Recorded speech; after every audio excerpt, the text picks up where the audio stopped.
नमस्कार दोस्तों। कोरोना के दौर में आज हम इतिहास का दूसरा पार्ट, दूसरी क्लास जो कि हड़प्पा सभ्यता के बारे में थी। और हड़प्पा सभ्यता के बारे में ये बताया कि हड़प्पा सभ्यता जो फैली हुई थी वो पूरे पाकिस्तान और हिंदुस्तान के कुछ भागों में फैली हुई थी, जिनमें राजस्थान का नाम स्पेशली आएगा। ये मैं रफली में मैप तैयार कर रहा हूँ इंडिया का। इस तरह से मैप तैयार कर दिया मैंने। ये यहाँ नेपाल, सिक्किम, भूटान, ऊपर की साइड ये अरुणाचल प्रदेश है, और नीचे मूढ़ा भाग है ये मणिपुर का आएगा। ये मिजोरम आ गया, ये त्रिपुरा तीन ओर से घिरा हुआ। ये थोड़ा सा पार्ट आता है पश्चिम बंगाल का आता है, और नीचे बांग्लादेश से घिरा हुआ है। ये इंडिया का मैप तैयार। ये दोस्तों रफली मैंने मैप तैयार किया है। ये बांग्लादेश है। और कल हमने चर्चा की थी कि सिंधु घाटी सभ्यता कहाँ से कहाँ तक फैली हुई है, यानी एक त्रिभुजाकार आकार में सिंधु घाटी सभ्यता फैली हुई है। तो मैंने आपसे ये कहा था कि सबसे पश्चिमी भाग आता है सुत कांगेडोर, जो कि पाकिस्तान में है। सबसे उत्तरी मांडा, जो J&K में पड़ता है। और सबसे दक्षिणी दायमाबाद महाराष्ट्र में पड़ता है। दायमाबाद ये महाराष्ट्र में है। तो हमने जो चर्चा की थी कल, जो हड़प्पा की थी, मोहनजोदड़ो हो गया था। और मोहनजोदड़ो मैंने एक चीज़ बताना भूल गया था, वर्त स्नानागार। यानी मोहनजोदड़ो का जो वर्त स्नानागार मिला है वो बहुत बड़ा एक जलाशय मिला है, जो कि 39 फीट लंबा है, 23 फीट चौड़ा है और 8 फीट गहरा है। और उसके जो बाहर की साइड में चबूतरा बना हुआ है, और उस चबूतरे पे सामने एक बड़ा होल टाइप बना हुआ था, जहाँ पर शायद प्रीस्ट यानी पुजारी लोग रहते होंगे। और मोहनजोदड़ो का क्वेश्चन एक ज़रूर आ जाता है, या तो कांस्य मूर्ति के बारे में आएगा, या स्नानागार के बारे में आएगा, या फिर हथकरघा उद्योग यानी सूती वस्त्रों के बारे में आ सकता है। तो आपसे पूछा जा सकता है मोहनजोदड़ो कौन सी नदी के किनारे बसा हुआ था। मोहनजोदड़ो सिंधु नदी के किनारे बसा हुआ था। जबकि हड़प्पा जो आता है वो मैंने कल बताया था आपको, हड़प्पा यहाँ पर है, मोहनजोदड़ो यहाँ पर है। और उसके बाद यहाँ कोटदीजी, जो कि पाकिस्तान के सिंध प्रांत में स्थित है कोटदीजी। और यहाँ पर रोजदी गुजरात में पड़ता है, लोथल गुजरात में पड़ता है, और कच्छ ज़िले में ही धोलावीरा पड़ता है, रंगपुर यहाँ पड़ता है, लालगढ़ यहाँ नीचे पड़ता है। यानी गुजरात में भी बहुत सारे स्थान हैं। लगभग 1400 स्थान ऐसे अंकित किए गए हैं जो कि हड़प्पा सभ्यता से संबंधित है। सबसे पूर्वोत्तर पार्ट आता है आलमगीरपुर। तो आज मैं जो बताऊंगा आपको, जो छूट गए थे कल, उनके बारे में बताऊंगा। सबसे पहले हम कालीबंगा को लेते हैं। कालीबंगा, बंगा मीन्स चूड़ियाँ होता है, और काली मीन्स काली होता है। तो कालीबंगा का शाब्दिक अर्थ है काली चूड़ियाँ। और ये काली चूड़ियाँ जो मिली है वो राजस्थान के हनुमानगढ़ ज़िले में मिली है। इसका पता लगाने वाला अमलानंद घोष थे। तो आपसे पूछा जा सकता है कि सबसे पहले इसका जो पता लगाने वाला था वो कौन था? अमलानंद घोष। और अमलानंद घोष के बाद में इसका उत्खनन कार्य जो हुआ है 1962 से 69 के मध्य हुआ है। कुछ में 63 आएगा, तो ध्यान रखना है, 62 से 69 के बीच में हुआ है। और इसका उत्खनन कार्य करने वाले 2 व्यक्ति थे।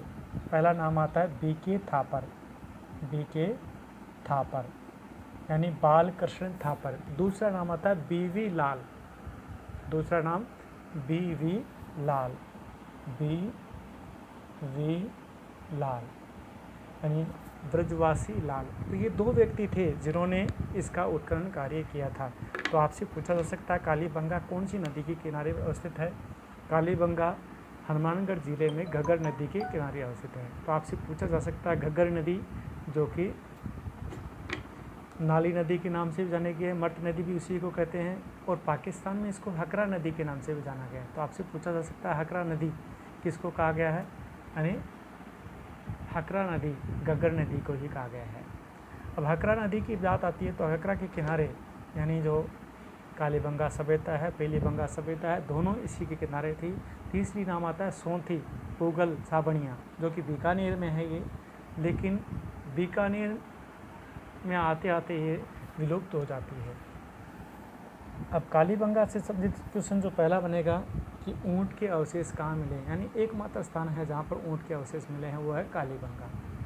और कालीबंगा से जो मकान मिले हैं वो कच्ची ईंटों के बने हुए, जबकि पूरी सिंधु घाटी सभ्यता के जो मकान हैं वो पक्की ईंटों के बने हुए थे, लेकिन कालीबंगा के जो मकान है वो कच्ची ईंटों के बने हुए हैं, जबकि यहाँ पर जो फर्श है मकानों में वो पक्की ईंटों के बने हुए हैं। और जो मकान की पिलर है वो भी पक्की ईंटों के हैं, केवल जो बीच की दीवार है वो कच्ची ईंटों की बनी हुई है।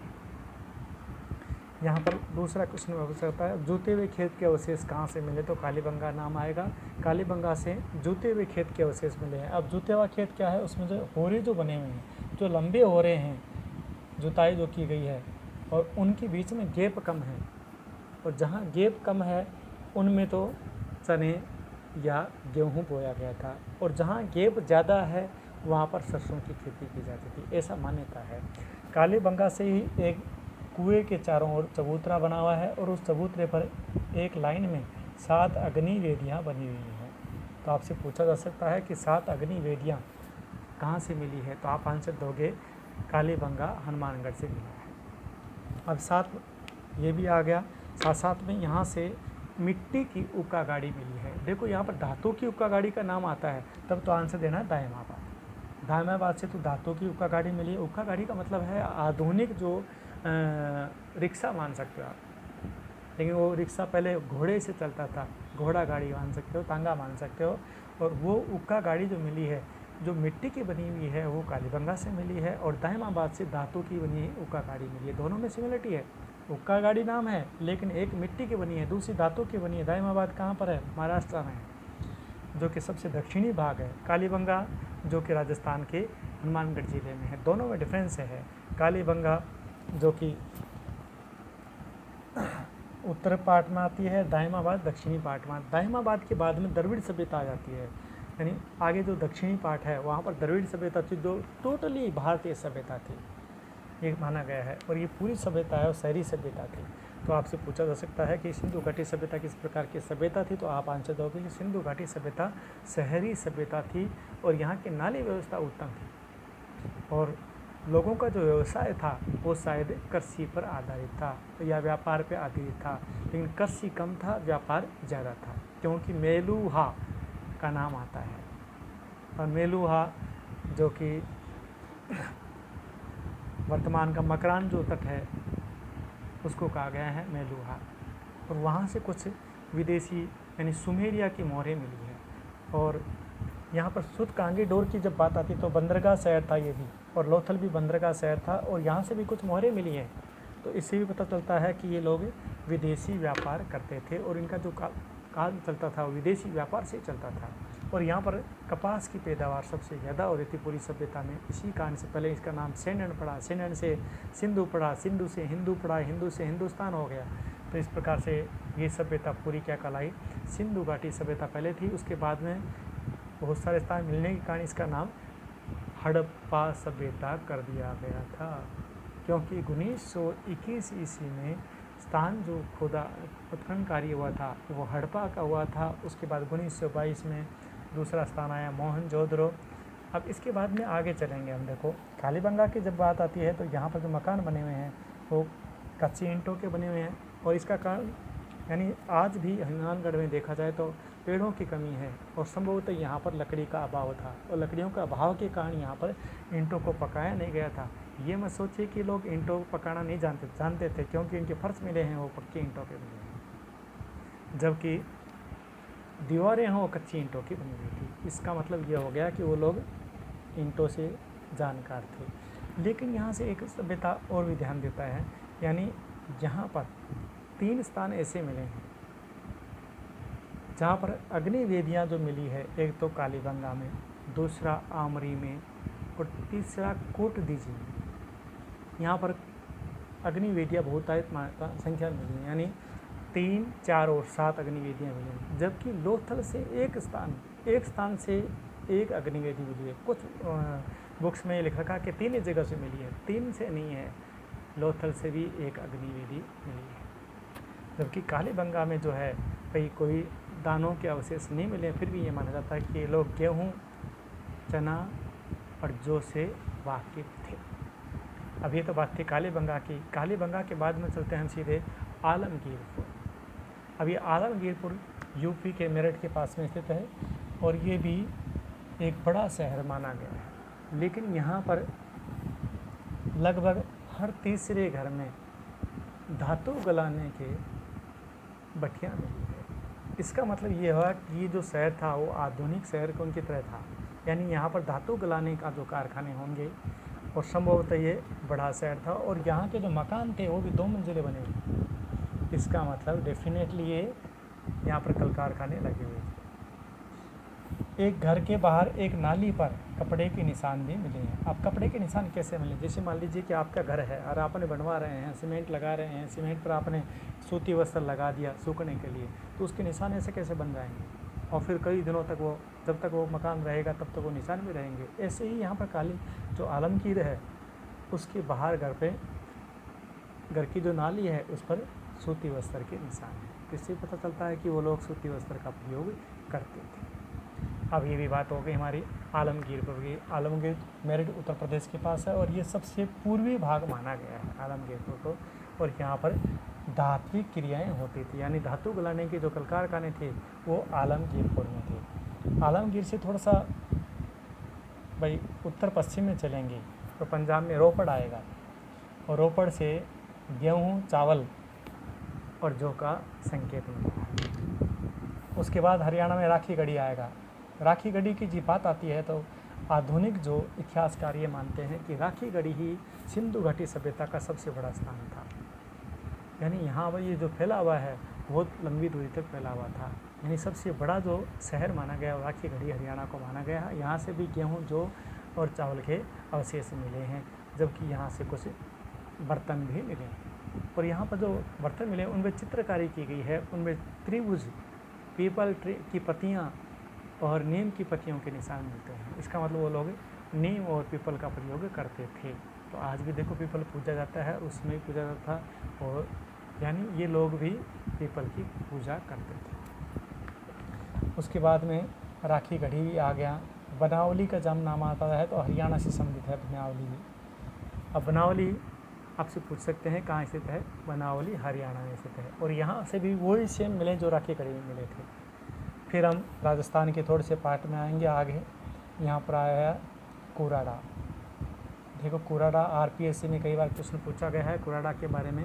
कुराड़ा जो कि नागौर जिले में परबतसर कस्बे के पास में स्थित है। यहाँ से तांबे के बाणाग्र और खाना खाने की जो मिट्टी, चीनी मिट्टी की प्लेटें मिली हैं। तो यहाँ से आपसे पूछा जा सकता है कुराड़ा स्थान कहाँ स्थित है? नागौर जिले के परबतसर कस्बे के पास में स्थित है। लेकिन कुराड़ा और किराड़ोत दोनों डिफरेंट है। किराड़ोत है ये जयपुर ज़िले में है, कुराड़ा नागौर ज़िले में है। और चीथवाड़ी ये भी जयपुर में पड़ती है। तो आपसे पूछा जा सकता है चीथवाड़ी कहाँ स्थित है? जयपुर में स्थित है। तो इनका जो सिर्फ आपको थोड़ा याद रखना है कि जो कंडीशन है कहाँ पर है। यहाँ राजस्थान का एक स्थान हो रहेगा बड़ोपल। अभी बड़ोपल है वर्तमान में 2006 से लेकर के 2016 तक इसका उत्खनन कार्य किया गया है और ये श्री गंगानगर ज़िले में स्थित है। तो आपसे पूछा जा सकता है बड़ोपल कहाँ स्थित है? श्री गंगानगर ज़िले में है। कालीबंगा और पीलीबंगा हनुमानगढ़ ज़िले में है। सोंथी बीकानेर में है। सोंथी, पोगल और साबनिया ये तीनों स्थान बीकानेर ज़िले में पड़ते हैं। देखो आपने पलाना का नाम सुना है, वहाँ पर पलाना में जो खाने हैं लिग्नाइट की है। तो ऐसे ही आपसे ये पूछा जा सकता है कि जो सिंधु घाटी सभ्यता का जो काल माना गया है वो 2350 ईसा पूर्व से लेकर 1750 ईसा पूर्व अधिकांश विद्वानों ने माना है। लेकिन इसकी जो खोज की गई है किससे की गई? कार्बन डेटिंग विधि से की गई। अब आप में से बहुत कम जानते होंगे कि कार्बन डेटिंग विधि क्या होती है। देखो, जब तक अपन कार्बन डेटिंग के बारे में नहीं जानेंगे तो अपने कुछ भी समझ में नहीं आने वाला, क्योंकि कार्बन हमारे शरीर में दो अपर रूप है कार्बन के, जिनको समस्थानिक बोलते हैं। समस्थान यानी पीरियोडिक टेबल में स्थान है वो तो समान है, लेकिन number of neutrons are different. There are the weight of carbon 12. It means 6 proton and 6 neutrons are in nucleus. यानी कार्बन के नाभिक में यहाँ पर 6 प्रोटॉन है और 6 ही न्यूट्रॉन है, और इसका भार कितना हो गया? 12 हो गया। ऐसे ही कार्बन 14 है, उसमें 614 आता है। It means there are 6 proton and 8 neutrons in nucleus. यहाँ पर बात आती है तो 6 प्रोटॉन है और 8 न्यूट्रॉन है। यहाँ न्यूट्रॉनों की संख्या ज़्यादा है तो इसमें रेडियो एक्टिव किरणें होती हैं। ये रेडियो एक्टिव पदार्थ है। ये रेडियो एक्टिव पदार्थ नहीं है। रेडियो एक्टिव पदार्थ किसको कहते हैं? यानी वे पदार्थ जो कुछ समय बाद में विघटित हो जाए, यानी एक निश्चित अंतराल के बाद में वो आधे हो जाए, और आधे होने की जो काल होता है उसको बोलते हैं अर्ध आयु काल। तो ऐसे ही कार्बन जो है 14 है, इसका अर्ध आयु काल 5570 प्लस माइनस 30 वर्ष। प्लस माइनस का मतलब है कि यहाँ पर 30 साल कम भी हो सकते हैं, 30 साल ज़्यादा भी हो सकते हैं। यानी आप ये कह सकते हैं कि कार्बन जो 14 है इसका अर्ध आयु काल कितना हुआ? 5570 वर्ष। इतने वर्ष बाद में ये आधा हो जाएगा। तो आपसे पूछा जाए कि कार्बन का अर्ध आयु काल कितना होता है, तो आप कहोगे 5570 वर्ष होता है कार्बन 14 का अर्ध आयु काल। यानी 1 किलो हमारे शरीर में कार्बन है 14, तो इतने साल बाद में आधा हो जाएगा। अगले इतने साल बाद में फिर पाव रह जाएगा, फिर आधा पाव हो जाएगा। इसको नाम दिया गया है अर्ध आयु काल। अब इतना आपके समझ में आ गया। तो कार्बन डेटिंग विधि से अब एक और होता है यूरेनियम डेटिंग विधि।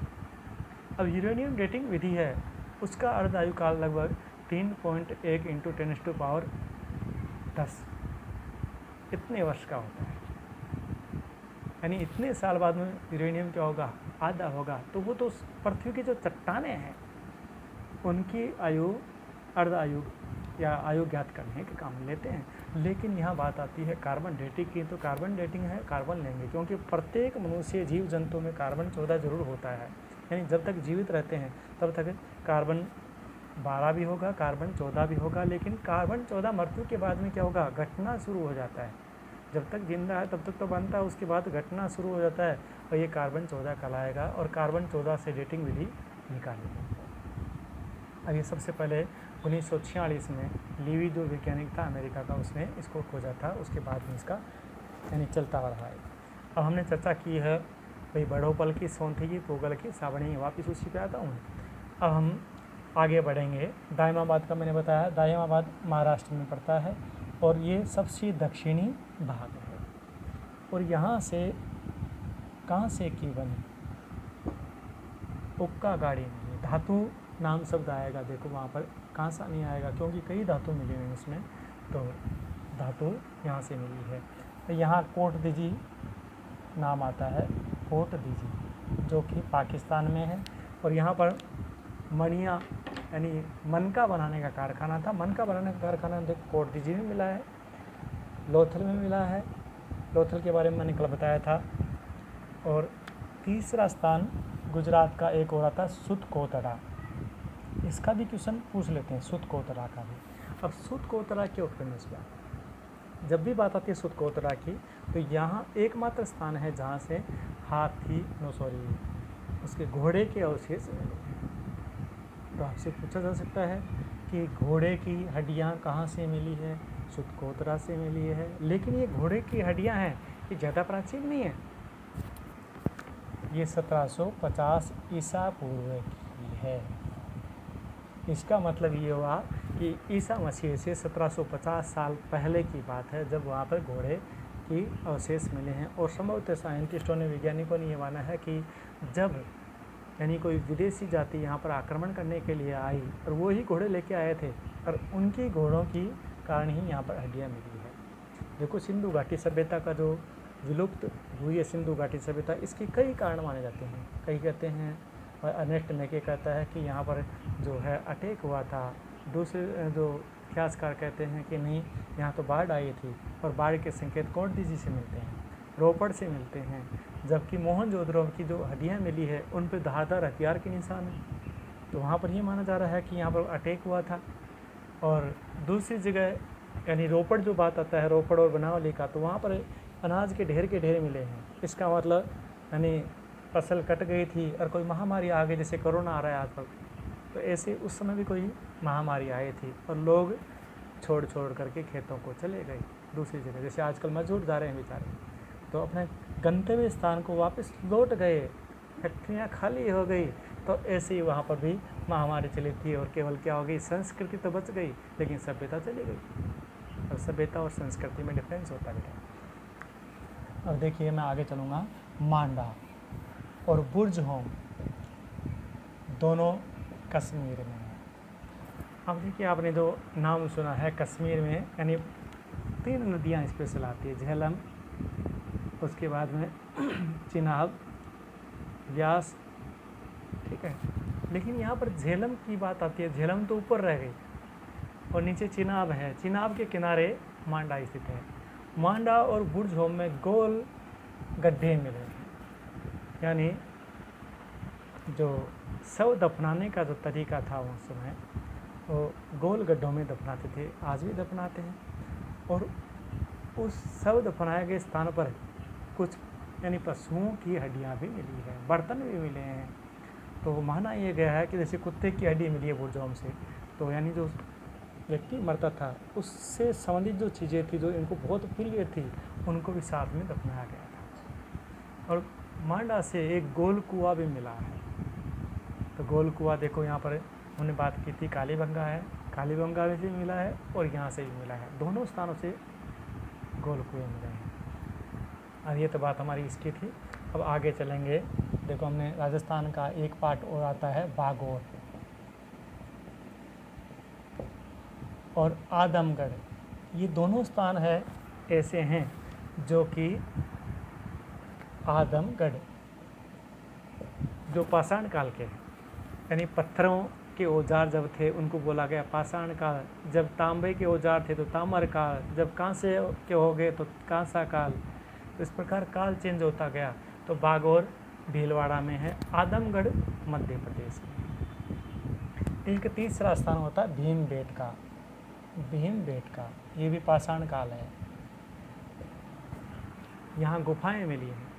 तो आप इनके तीनों के क्वेश्चन आते हैं, लेकिन बागोर और आदमगढ़ में एक सिमिलरिटी है, यहाँ पर तीनों अवस्थाएं देखी गई है, यानी आखेट, पशुपालन और कृषि, एग्रीकल्चर, ये तीनों एक साथ जो मिलती है बागोर और आदमगढ़ में मिलती है। यानी उस समय के जो लोग हैं आखेट पर भी निर्भर थे, पशुपालन पर भी निर्भर थे और कृषि भी करते थे। तीनों एक साथ जो देखी गई है इन दोनों स्थानों पर देखी गई। बागोर कहाँ पर है? भीलवाड़ा राजस्थान में है। आदमगढ़ मध्य प्रदेश में पड़ता है। भीमबेटका जो कि मध्य प्रदेश में है, और यहाँ पर प्राचीन काल की गुफाएँ मिली हैं और उन गुफाओं में जो चित्रकारी की गई है, यानी सही से चित्र नहीं बने, एक हिरण दिखाया गया है चित्र में और उस हिरण दौड़ता हुआ हिरण है इस तरह से, ठीक है, और उस हिरण के एक तीर लगा हुआ है पीठ पर और एक व्यक्ति पीछे दौड़ता हुआ दिखाया गया है। लाइनों के माध्यम से चित्रकारी की गई है, कलर नहीं बना उन्होंने, जैसे पेंसिल से रफली बना दिया, तो ऐसा चित्रकारी जो की गई है वो कहाँ पर मिली है? भीमबेटका से मिली है। अब देखो आगे बढ़ेंगे थोड़ा सा हम, ये बात हो गई आपसे। देखो आपसे पूछा जा सकता है भीमबेटका की गुफाएं कहाँ पर स्थित है? मध्य प्रदेश में। या फिर ये सब पूछा जा सकता है कि पूरा पाषाण काल की गुफाएं कहाँ से मिली है? तो आंसर दोगे भीमबेटका से मिली है। कृषि, पशुपालन और आखेट तीनों एक साथ कहाँ से मिले हैं? बागोर और आदमगढ़ से। अब बागोर से थोड़ा सा अब चलोगे उत्तर की ओर, तो राजसमंद जिले में गिलोंड आएगा। राजस्थान का राजसमंद जिला है गिलोंड। और गिलोंड में भी जो मकान बने हुए हैं वो पत्थर के बने हुए हैं। देखो यहाँ पर भी जो मकान बने हुए हैं पत्थरों के बने हुए हैं, ईंटों के नहीं हैं, जबकि वो पूरी सभ्यता में ईंटों के थे, लेकिन यहाँ पर पत्थरों के मकान बने हुए हैं। और इन दोनों स्थानों में पशुओं की हड्डियाँ भी मिली। ये भी बात होगी। इनसे ज़्यादा बड़े क्वेश्चन नहीं आते हैं, थोड़े थोड़े क्वेश्चन आते हैं, लेकिन आहड़ की जब बात आती है तो यहाँ से क्वेश्चन ज़रूर उठता है। स्पेशली राजस्थान के संदर्भ में, राजस्थान की कोई भी एग्ज़ाम लगेगी तो आहड़ सभ्यता की बात जरूर आएगी। भाई आहड़ सभ्यता है, इसको बनास संस्कृति भी कहते हैं, ताम्रवती भी सभ्यता भी बोल देते हैं, ताम्रवती सभ्यता, ताम्रवती सभ्यता, बनास सभ्यता, आघाटपुर, धूलकोट, कई नाम बता दिए मैंने। देखो 4 नाम बताए हैं, कौन कौन से?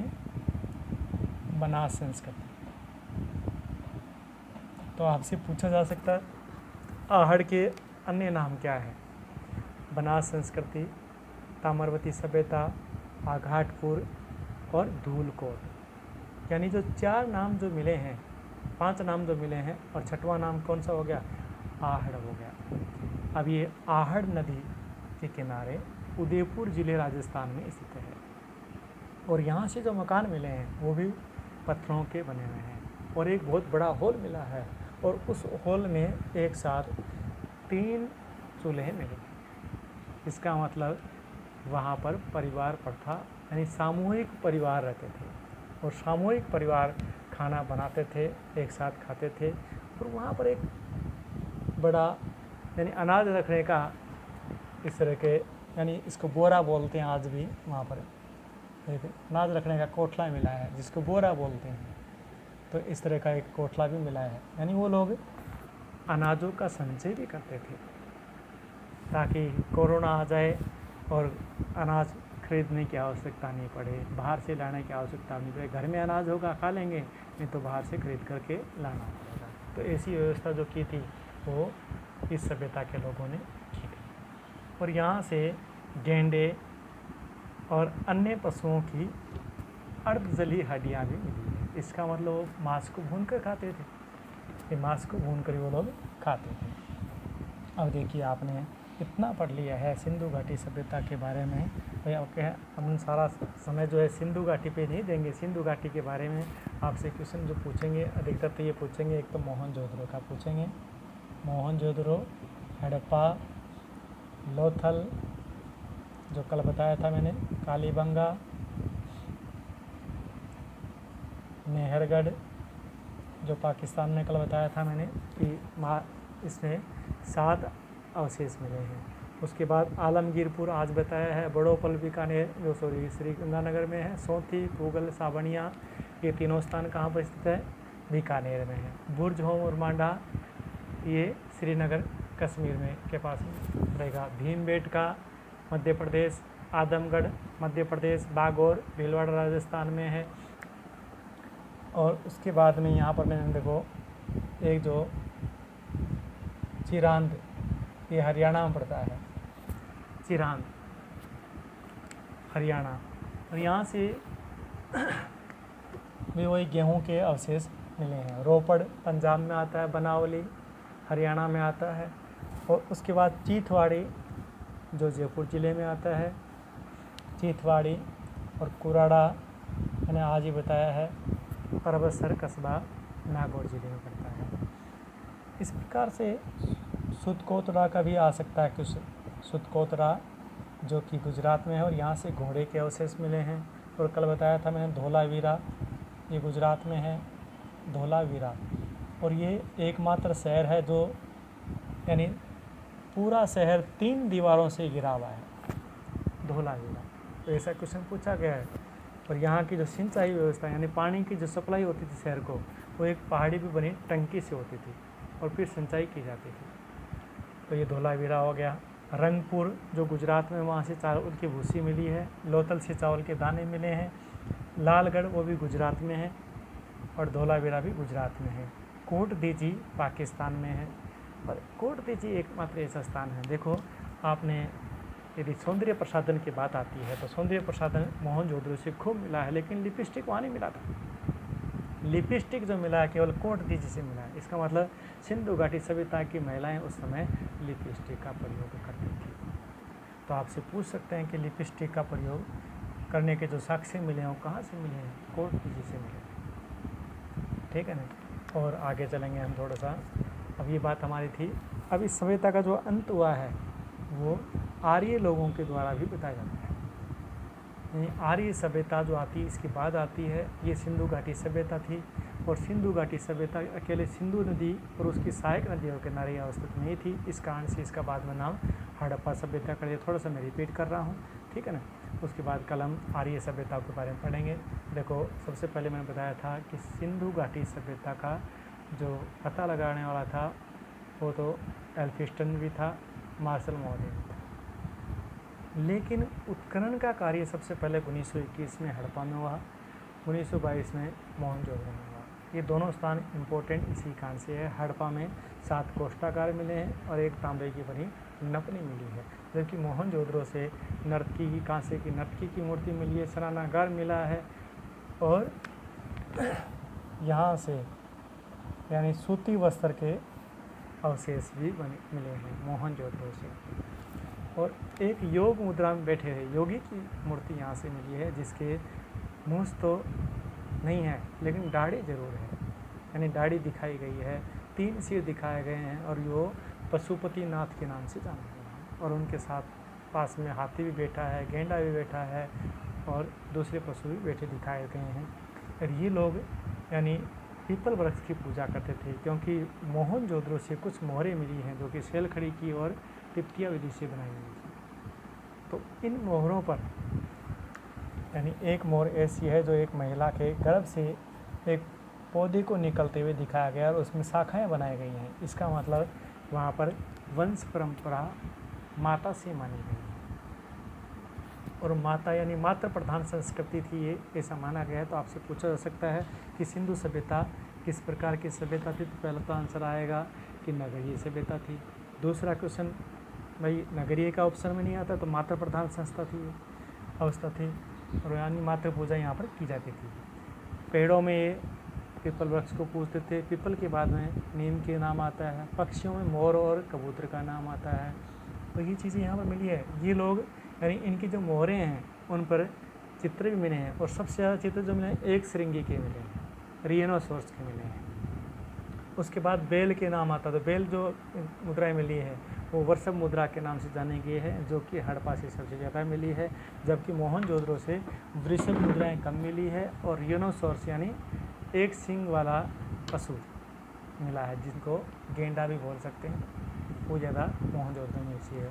अब मेलुहा से कुछ मोहरें मिली हैं सुमेरिया सभ्यता की। देखो यहाँ मोहनजोदड़ो से यानी अष्टभुजाकार कुछ बाट भी मिले हैं, यानी वर्तमान में जो हमारे जो तौलने के बाट मिलते हैं इस आकार के होते हैं और यहाँ से भी ऐसे ही बाट मिले हैं। तो इसका मतलब ये नाप तोल की क्रिया भी जानते थे। तो आपसे पूछा जा सकता है कि ये लोग नाप क्रिया जानते थे क्या? बिल्कुल जानते थे।